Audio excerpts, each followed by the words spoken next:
امام حسن کو زہر دیا گیا، انتڑیاں نہ کٹ کٹ کے باہر گر رہی، اس شہزادے کی جس نے حضور کی گود میں عمر گزاری، محبوب کے کندھوں پر رہنے والے حسن ابن علی جناب امام حسین حاضر بارگاہ ہوئے تو ہاتھ پکڑ کے بھائی کا چوم کے رو پڑے۔ بھائی پیارے بھی تو بڑے ہوتے ہیں نا، بڑے پیارے ہوتے ہیں، اور ان لوگوں کا منصب بڑا انوکھا ہے، شدید تکلیف ہے۔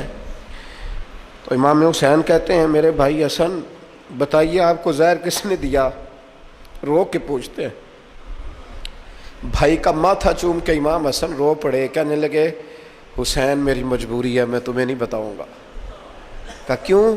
فرمانے لگے اس لیے کہ اگر وہ نہیں جس پر مجھے شک ہے تو پھر کسی بے گناہ کا نام کیسے لے دوں، اور اگر وہی ہے نا جس پر مجھے شک ہے تو پھر میں تمہیں نہیں بتاؤں گا، میرا رب بڑا بہتر انتقام لینے والا ہے، پھر بھی نہیں بتاؤں گا۔ کیا کروں، کیسے بتا دوں، مصطفیٰ کا نواسا ہوں، میں پڑھتے ڈالنے والی ماں کا بیٹا، میں شیر سے زیادہ جگر رکھنے والے علی کا پتر، میں کیسے بات کر دوں؟ بس زخم پہ زخم کھا کے جی، خونے جگر کے گھونٹ پی، اور سجنا آہ نہ کر لبوں کو سی، یہ عشق ہے کوئی دل